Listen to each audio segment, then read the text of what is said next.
నేటి డిజిటల్ యుగంలో ఆన్లైన్ మరియు మొబైల్ బ్యాంకింగ్ సేవలు చాలా సులభంగా మారాయి. అయితే ఈ సౌలభ్యం కొత్త సవాళ్లను కూడా అందిస్తుంది, ముఖ్యంగా సైబర్ నేరాలు. వీటి నుండి ఎలా కాపాడుకోవాలో చూద్దాం. స్ట్రాంగ్ పాస్వర్డ్ ఉపయోగించాలి. ఆల్ఫా న్యూమరిక్ పాస్వర్డ్లను వాడాలి. సులభంగా సాధారణ పాస్వర్డ్ అనగా 1 2 3 4 5 6 ఎడీమైన్ 1 2 3 పెట్టడం మానుకోవాలి. 2 ఫ్యాక్టర్ అథెంటికేషన్ ఉపయోగించాలి. చాలా బ్యాంకులు అదనపు భద్రత కోసం ఈ 2 ఫ్యాక్టర్ అథెంటికేషన్ ప్రొవైడ్ చేస్తున్నాయి. దీనివల్ల మనం బ్యాంకింగ్ చేసే ప్రతిసారి యూజర్ నేమ్ పాస్వర్డ్ తో పాటు ఓటీపీ కూడా మనకి వస్తుంది. ఆ ఓటీపీ ఉంటేనే లాగిన్ అవ్వగలం. మన పరికరాలను సురక్షితం చేసుకోవాలి. మనం వాడే కంప్యూటర్, స్మార్ట్ ఫోన్ మరియు టాబ్లెట్లో ఖచ్చితంగా యాంటీవైరస్ ఉపయోగించాలి. అలాగే ఆపరేటింగ్ సిస్టమ్ ఎప్పటికప్పుడు అప్డేట్ చేయాలి. సైబర్ క్రిమినల్స్ వాడే ఫిషింగ్ టెక్నిక్ తో జాగ్రత్త పడాలి. మన బ్యాంకింగ్ వివరాలు అడిగి ఈమెయిల్స్, SMS సందేశాల పట్ల జాగ్రత్తగా ఉండాలి.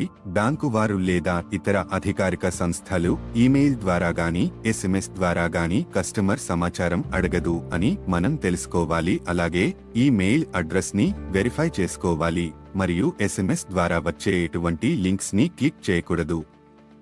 సురక్షితమైన నెట్వర్క్లను ఉపయోగించాలి.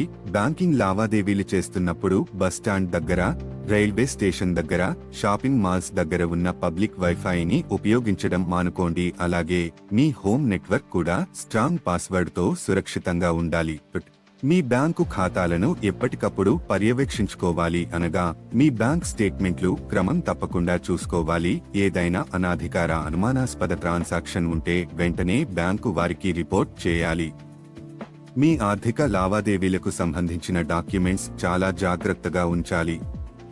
లేని ఎడల సైబర్ క్రిమినల్స్ వాటిని ఉపయోగించి మీ ఐడెంటిటీ దొంగతనం చేసే అవకాశం ఉన్నది. అలాగే మీ ప్రస్తుత ఫోన్ నెంబర్ను బ్యాంకు వారి దగ్గర అప్డేట్ చేయాలి. ఏదైనా అనుమానాస్పద ట్రాన్సాక్షన్ జరిగినప్పుడు వారు మిమ్మల్ని సంప్రదించడానికి ఉపయోగపడుతుంది. సోషల్ మీడియాలో మీ పర్సనల్ ఇన్ఫర్మేషన్ ని ఎవరితో షేర్ చేసుకోవద్దు. అలాగే ప్రైవేట్ గా ఉంచాలి. ఈ మధ్యకాలంలో సైబర్ నేరస్తులు మీ బ్యాంక్ అకౌంట్ యాక్సెస్ పొందటానికి మీ పుట్టిన తేదీ లేదా తల్లి పేరు వంటి వివరాలు ఉపయోగిస్తున్నారు. ఇటువంటి మరిన్ని టిప్స్ తెలుసుకోవడానికి ఈ ఛానల్ ని ఫాలో అవ్వండి.